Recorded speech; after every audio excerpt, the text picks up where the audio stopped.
ബഹുമാനമുള്ള സഹോദരന്മാരെ, ഞാൻ നിങ്ങൾക്ക് ഒന്ന് രണ്ട് കാര്യം പറയുകയാണ്.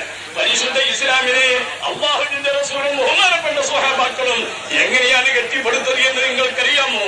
ബഹുമാനപ്പെട്ട സഹീഹുൽ നബി വഖാസ് റളിയല്ലാഹു അൻഹു പറയുകയാണ്, "കുന്നാന റസൂലുള്ളാഹി സ്വല്ലല്ലാഹു അലൈഹി വസല്ലം വമാലന ത്വആമുൻ ഇല്ലാ വറഖു ശജരി."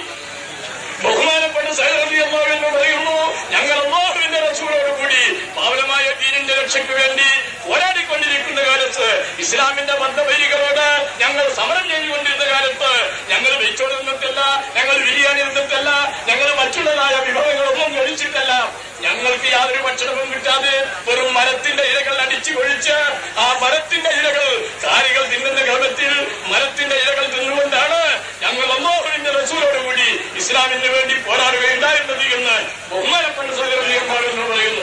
അപ്പോൾ നമ്മുടെ പൂർവികന്മാരായ ബഹുമാനപ്പെട്ട സ്വഹാബാക്കളുടെയും മരത്തിന്റെ ഇല തിന്നുകൊണ്ട് നിലനിർത്തിയതാണ് ഇസ്ലാം എന്ന് നാം മനസ്സിലാക്കേണ്ടതുണ്ട്. സഹോദരരെ, നിങ്ങൾ കേട്ടിട്ടില്ലേ ഖന്തഖ് യുദ്ധത്തെ പറ്റി? നിങ്ങൾ കേട്ടിട്ടില്ലേ മദീനയുടെ ചുറ്റുഭാഗത്ത് ബഹുമാനപ്പെട്ട നബി സല്ലല്ലാഹു അലൈഹി വസല്ലം സ്വഹാബാക്കൾക്ക് നിർദ്ദേശം കൊടുത്തതനുസരിച്ച് കിടങ്ങു വിളിക്കുകയുണ്ടായി. എന്തിനാണ് മദീനത്തിന്റെ ചുറ്റുഭാഗത്തും ബഹുമാനപ്പെട്ട നബിയും സ്വഹാബാക്കളും കിടങ്ങു വിളിച്ചത്? അന്യായമായി അക്രമമായി ആ ശത്രുക്കളായ അറബികള് മദീനയിൽ കടന്നാക്രമിക്കുവാനായി എല്ലാ യുദ്ധസന്നാഹങ്ങളോടുകൂടി മദീനയിലേക്ക് പലായനം ചെയ്ത് മദീനയിലേക്ക് മാർച്ച് ചെയ്ത് അറബി പട്ടാളങ്ങള്, അറേബ്യയുടെ നാനാഭാഗത്തുമുള്ള ഇസ്ലാമിന്റെ ശത്രുക്കള് നബി സല്ലല്ലാഹു അലൈഹി വസല്ലം പറഞ്ഞു, ഇപ്പോൾ നമുക്ക് നാട്ടിൽ നിന്ന് പുറത്തു പോകണ്ട, അവര് പെട്ടെന്ന് കടക്കാതിരിക്കാനുള്ള എന്ത് മാർഗമെന്ന് അന്വേഷിച്ചപ്പോൾ ബഹുമാനപ്പെട്ട സൽമാൻ റളിയല്ലാഹു അൻഹു, വീർച്ചക്കാരനായ സൽമാൻ റളിയല്ലാഹു അൻഹു നബിയോട് പറഞ്ഞു, മുസ്തഫായ നബിയെ, ഞങ്ങളൊക്കെയും ഞങ്ങളുടെ നാട്ടിൽ ഇങ്ങനെ പെട്ടെന്ന് വല്ല യുദ്ധങ്ങൾ ഉണ്ടാവുകയാണെങ്കിൽ നാട്ടിന്റെ ചുറ്റും കിടങ്ങു കുഴിക്കലാണ് പതിവ്, അതുകൊണ്ട് നമ്മൾ കിടങ്ങു കുഴിക്കുക എന്ന് പറഞ്ഞു. അങ്ങനെ ബഹുമാനപ്പെട്ട സഹാബാക്കളോട് മദീനയുടെ ചുറ്റും കിടങ്ങു കുഴിക്കുവാനുള്ള നിർദ്ദേശം നൽകി. അങ്ങനെ സഹാബാക്കൾ കിടങ്ങു കുഴിച്ചു. സഹോദരന്മാരെ, ബഹുമാനപ്പെട്ട സഹാബാക്കൾ കിടങ്ങു കുഴിച്ച് സഹാബാക്കള് കിടങ്ങ് ഭൂമിയിൽ കിടങ്ങു കുഴിച്ചുകൊണ്ടിരിക്കുമ്പോൾ ചില ആളുകൾ ആ മണ്ണ് കൊട്ടയിൽ ചുമന്ന് തലയിൽ പേരിക്കൊണ്ടുപോകുന്നു. അങ്ങനെ മണ്ണ് ചോരി തലയിൽ പേരിക്കൊണ്ട് നടന്ന ആ ബഹുമാനപ്പെട്ട സ്വഹാബാക്കളുടെ കൂട്ടത്തിൽ ലോകാനുഗ്രഹിയായ നബി സല്ലല്ലാഹു അലൈഹി വസല്ലം ഒരു പട്ടക്കാരനായിരുന്നു എന്ന് ഇമാം ബുഖാരി ഉദ്ധരിച്ച ഹദീസിൽ കാണുന്നു. അന സയ്യിദുൽ ജിഹാദും, മുഴുവൻ മനുഷ്യന്മാരുടെയും നേതാവാണ് ഞാൻ. അന അവരുമായി അവർ ഒന്നാമതായി കൊട്ടി കിടന്ന് തെരഞ്ഞെടുക്കപ്പെടുന്നവരാണ് ഞാൻ. അല്ല അവരുമായി എത്ര ഭാഗം എന്ന സ്വർഗത്തിന്റെ കവാടം ആദ്യമായി തുറക്കുന്നവൻ ഞാനാണ്. എന്ന കൊടി എന്റെ കയ്യിലാണ്. ആദ്യ നബി അലൈഹിസ്സലാം മുതൽക്ക് മറ്റുള്ള മുഴുവൻ പ്രവാചകന്മാരും എന്റെ കൊടിക്ക് കീഴിലാണ് എന്ന് അരുളി ചെയ്ത ലോകാനുഗ്രഹിയായ മുഴുവൻ ലോകത്തിനും കാരുണ്യമായി അല്ലാഹു അയച്ച മുഴുവൻ ലോകത്തിനും കാരുണ്യമായിട്ടല്ലാതെ നബിയെ താങ്കളെ നാം അയച്ചിട്ടില്ല എന്ന് പരിശുദ്ധ ഖുർആനിൽ പ്രഖ്യാപിച്ച അതേ നബി സല്ലല്ലാഹു അലൈഹി വസല്ലം ഒരു മണ്ണും കൊട്ട തലയിൽ പേടിക്കൊണ്ട് ബഹുമാനമുള്ള സ്വഹാബാക്കളോട് കൂടി ആ മണ്ണും കൊട്ട പേടിക്കൊണ്ട് നമ്മുടെ റോഡ് പണിക്കാരായ കൂലിക്കാരെ നിങ്ങൾ കണ്ടിട്ടില്ലേ? വികൃതമായ ഒരു രൂപം. ഇതുപോലെ ലോകാനുഗ്രഹിയായ നബി മണ്ണും കൊട്ട തലയിൽ പേടിക്കൊണ്ട് സഹാബാക്കളോട് കൂടി പോകുമ്പോൾ അവർക്ക് ആനന്ദമേകിക്കൊണ്ട് ولا تصدقنا ولا صلينا فأنزلا سكينة علينا وثبت الأقدام إن لاقينا إن الآدي قد بغوا علينا إذا أرادوا فتنة ما بينا. നബി സല്ലല്ലാഹു അലൈഹി വസല്ലം തലയിൽ മണ്ണും കെട്ട പേരിക്കൊണ്ട് പോകുമ്പോൾ അവിടുന്ന് പാട്ട് പാടുകയാണ്, ബെയ്ത്ത് നശീദ് ചൊല്ലുകയാണ്. പടച്ചവനെ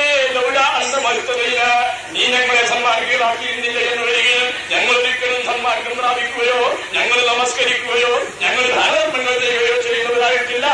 അതുകൊണ്ട് പടച്ചവനെ ഞങ്ങളെ ഹൃദയങ്ങളിൽ സമാധാനം നൽകിയവരെ ഞങ്ങൾ ശത്രുക്കളുമായി കൂട്ടിമുട്ടിയാൽ ഞങ്ങളെ പാദങ്ങളെ നീ ഉറപ്പിച്ചു നിർത്തിയവരെ എന്ന് പറഞ്ഞുകൊണ്ട് അവിടെ നിന്ന് തുടരുന്നു.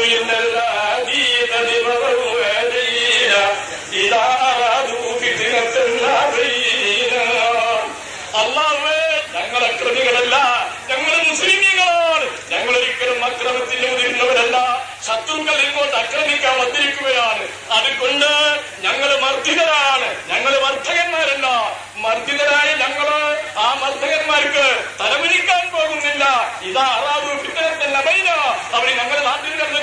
നടക്കുകയാണെങ്കിൽ ഞങ്ങളുടെ പ്രതിരോധിക്കും, ഞങ്ങളുടെ പ്രതിരോധിക്കും, എല്ലാ കഴിവുകളും ഉപയോഗിച്ച് ഞങ്ങളുടെ തടയും എന്ന് പറയുമ്പോൾ എന്ന് പറയുന്നു. ഇത് പറഞ്ഞുകൊണ്ടിരിക്കുന്ന ശബ്ദം നബി ഉയർത്താറുണ്ടായിരുന്നു എന്ന് ഞാൻ പറയുന്നത് സഹോദരന്മാരെ, ഇതേ ക്രമത്തിൽ തലയിൽ മണ്ണപ്പെട്ട പേരിക്കൊണ്ട് ഉന്നാന നബിയും സഹാബാക്കളും നിലനിർത്തിയതാണ് ഇസ്ലാം. അങ്ങനത്തെ ഇസ്ലാമിനെ നമുക്ക് നിലനിർത്തണമെങ്കിൽ ഭൗതികമായ കോളേജുകളോ അത് അങ്ങനെയുള്ളതായ ഭൗതികമായ സ്ഥാപനങ്ങൾ ഓടുന്നുകൊണ്ട് കാര്യമായില്ല. വിവിധോദ്ദേശങ്ങളോടുകൂടി നമ്മുടെ മലപ്പുറത്തും അവിടെ നിന്ന് വളരെ സന്തോഷിക്കും. എപ്പോ ഇസ്ലാം നീ നിലനിന്ന് കാണുന്ന സമയത്ത് അവിടെ നിന്ന് വളരെ വ്യസനിക്കും. എപ്പോൾ ഇസ്ലാം നഷ്ടപ്പെട്ട് നശിച്ചു പോകുന്ന സമയത്ത് ഇന്ന് ഇസ്ലാം പോലെ ഇടമറുന്നവരും മറ്റുള്ളതായിരിക്കുന്ന മൃഗങ്ങളും എല്ലാം വന്നുകൊണ്ട് യുക്തി പ്രസ്ഥാനം വളർത്തിക്കൊണ്ട് അല്ലാഹുവിനെ തന്നെ നിഷേധിച്ചുകൊണ്ടിരിക്കുന്ന കാലത്ത്, ആ പ്രസ്ഥാനം വളർന്നുകൊണ്ടിരിക്കുന്ന കാലത്ത്, ഇസ്ലാമിന്റെ പേരിലുള്ള ചില ആളുകൾക്ക് അതിലേക്ക് പോയിക്കൊണ്ടിരിക്കുന്ന കാലത്ത്, പ്രിയമുള്ള സഹോദരന്മാരെ, ഈ നീശ്വര നിർമ്മല പ്രസ്ഥാനമല്ലാതെ ആ ശബ്ദം അതിന്റെ വായുവല്ലാതെ ഒന്നും നമ്മുടെ മക്കൾക്ക് ശ്വസിക്കാൻ വൃത്തിയില്ലാത്ത കാലഘട്ടത്തിൽ ദീനിന്റെ രക്ഷക്കിറങ്ങുന്നവരിൽ ഏറ്റവും വലിയ ഇസ്ലാമിന് വേണ്ടി സേവനം ചെയ്യുന്നവരാണ്. അവരാണ് സ്വർഗത്തിന്റെ ഒരു സദസ്സിനി അമ്മാവ് വേണ്ടതെങ്കിൽ മറ്റന്നാള് പട്ടിക്കാട് ജാമ്യാനുരി അറബിയായിലെ ഒരു യോഗമാണ്. അതും നിങ്ങൾ ഭംഗിയാക്കണം. നിങ്ങൾ എല്ലാവരും നമ്മുടെ സമസ്തയുടെ ആഭിമുഖ്യത്തിലുള്ള ഒരേ ഒരു അറബി കോളേജാണ് എന്ന് ഞാൻ പറഞ്ഞുവല്ലോ. ആ കോളേജിന്റെ വാർഷിക യോഗമാണ്, 22ാം വാർഷിക യോഗമാണ് അടുത്ത ഞായറാഴ്ച മറ്റന്നാള്. അതുകൊണ്ട് ആ ഞായറാഴ്ചകളുടെ യോഗത്തിലേക്കും നിങ്ങൾ എല്ലാവരും വരണം. പിന്നെ സമസ്തയുടെ വാർഷിക യോഗമാണ് ഫെബ്രുവരി 1, 2, 3 തീയതി. നിങ്ങൾക്ക് എല്ലാവർക്കും അറിയാലോ, അത് നമ്മുടെ യോഗമാണ്. അതിലേക്ക് നാം വിജയിപ്പിക്കേണ്ടതുണ്ട്. അതുകൊണ്ട് ആ യോഗത്തിൽ നിങ്ങൾ എല്ലാവരും പങ്കെടുക്കണം. ഈ 3 യോഗവും നമ്മുടെ യോഗമാണ്. ഇതും നമ്മുടെ യോഗമാണ്. പട്ടിക്കാട് ജാമ്യാനുരിയെ നമ്മുടെ യോഗമാണ്. സമസ്തയുടെ വാർഷിക യോഗമാണ്. നാം എല്ലാവരും അതിൽ പങ്കെടുക്കണമെന്ന് ഞാൻ നിങ്ങളെ പ്രത്യേകം ഉണർത്തുകയാണ്. ഒന്ന്, ഞാൻ ഇവിടെ സംഭാവന കിട്ടിയ ബഹുമാനപ്പെട്ട KK ബാബ താളാവൂര് 50,000 രൂപ അദ്ദേഹം ഇബ്രാഹിമിയായ സയ്യിദായ തുമ്പരാലി മുഹമ്മദ് സാഹിബിന്റെ മാതൃകാപരമായ സംഭാവനയെ സ്വീകരിക്കുകയും അദ്ദേഹത്തിന്റെ ഇഹത്തിലും ബലത്തിലുമുള്ള എല്ലാ നല്ല ഉദ്ദേശങ്ങളെയും ഈ നിറവേറ്റി കൊടുക്കുകയും ചെയ്യുന്ന തമ്പുരാനെ മുഹമ്മദ് സല്ലല്ലാഹു അലൈഹി വസല്ലം. പിന്നെ തെറ്റമ്മൽ ഏഞ്ചിൻകുട്ടി സാഹിബ് ഹാജിയുടെ ഭാര്യ 5000 രൂപ അൽഹംദുലില്ലാഹ് ഒരു മഹദിയാണ്. ഞാൻ ഓടിപ്പോവുകയാണ് സഹോദരന്മാരെ. ഇസ്ലാമിലേക്ക് വേണ്ടി ആദ്യമായി ഒന്നാമത്തെ മുസ്ലിം ആരാണെന്ന് ചോദിച്ചാൽ, ഒരാണോ പെണ്ണോ എന്ന് ചോദിച്ചാൽ ഒരു പെണ്ണാണ് എന്നാണ് എന്റെ മറുപടി. ഒന്നാമതായി അല്ലാഹുവിന്റെ റസൂലിന്റെ ആ സഹാബത്തിനെ കേരളത്തിൽ സ്വീകരിച്ചുകൊണ്ട് ഇസ്ലാമിന്റെ പ്രബോധനം അംഗീകരിച്ചുകൊണ്ട് ഇസ്ലാം സ്വീകരിക്കുവാൻ മുന്നോട്ട് വന്നത് ഒരു സ്ത്രീ, ഒരു പെണ്ണായിരുന്നു, ഒരു മർക്കത്തായിരുന്നു. അതാരാണത്? ബഹുമാനപ്പെട്ട ഖദീജ റളിയല്ലാഹു അൻഹ. ഈ ഇസ്ലാമിന് വേണ്ടി ഒന്നാമതായി ഷഹീദായ രക്തസാക്ഷി ആരാണെന്ന് ചോദിച്ചാൽ ഒരു പെണ്ണാണ് എന്നാണ് എന്റെ മറുപടി. അതായത് ബഹുമാനപ്പെട്ട സുമരിയ ബീവിയാണ്. അമ്മാർ ബിൻ അസറിന്റെ വന്യ ഉമ്മയായ മാതാവായ സുമരിയ ബീവിയാണ് ഇസ്ലാമിന് വേണ്ടി ഒന്നാമതായി രക്തസാക്ഷിത്വം വഹിച്ചത്. ഇനി നിങ്ങൾ നോക്കോ, മക്കയിൽ ചെല്ലുന്നവർക്ക് എല്ലാം കൂടെ ഒരു കുടിക്കുന്ന വെള്ളമുണ്ട്, ഒരു നല്ല ശുദ്ധമായ വെള്ളം. അതിന് സുബൈദ വെള്ളം എന്ന് പറയുന്നു. സുബൈദ എന്നൊരു സ്ത്രീയുടെ വകയാണ് ആ വെള്ളം അവിടെ സംഭാവനയായി നടത്തിക്കൊണ്ടിരിക്കുന്നത്. മദീനയിൽ ചെന്നാൽ സെർത്തായ വെള്ളം എന്നൊരു വെള്ളം പറയുന്നു. അതൊരു പെണ്ണിന്റെ വകയാണ്. അള്ളാഹുവിന്റെ അനുഗ്രഹത്തോടുകൂടി ഒരിക്കൽ അവർ ചെന്നപ്പോൾ അന്വേഷണത്തിൽ മനസ്സിലാക്കാൻ കഴിഞ്ഞ് അതൊരു പെണ്ണിന്റെ വകയായിട്ടാണ്. അങ്ങനെ മക്കയിലുള്ള സുബൈദ വെള്ളവും മദീനയിലുള്ളത് സെർത്തായ വെള്ളവും പെണ്ണുങ്ങളുടെ വകയാണെന്ന് പറയുമ്പോൾ പെണ്ണുങ്ങളുടെ സമുദായത്തിന്റെ ചില സേവനങ്ങൾ വളരെയധികമുണ്ട്. ഒരു സഹോദരി തെറ്റുന്നത് ഏഞ്ചിൻകുട്ടി ഹാജിയുടെ ഭാര്യ, ആ സഹോദരി 5000 രൂപ സംഭാവന നൽകിയിട്ടുണ്ട്. അല്ലാഹു തആല ആ മഹദിയുടെ സംഭാവന സ്വീകരിച്ച് ആ ഭാര്യയെയും ഭർത്താവിനെയും അവരുടെ എല്ലാ പാപങ്ങളെയും പുറത്ത് അല്ലാഹു തആല ഈ ഹക്കിലെന്നുപോലെ വലത്തിലുള്ള ഭാര്യ ഭർത്താക്കന്മാരായി അല്ലാഹു തആല അംഗീകരിക്കട്ടെ. അവർ രണ്ടുപേരെയും മറ്റ് നമ്മളെല്ലാവരെയും നമുക്ക് വേണ്ടപ്പെട്ട എല്ലാവരെയും അല്ലാഹു തആല സ്വർഗ്ഗത്തിൽ ഒരുമിച്ച് തരട്ടെ. ഇനി ഇങ്ങനെ ആരെങ്കിലും അല്ലെങ്കിൽ ഒരു 1000 എന്ന് പറയാൻ സന്നദ്ധതയുള്ളവരാരെങ്കിലും നേതാക്കന്മാർക്ക് സിൻഫാനിൽ നിന്നെത്തി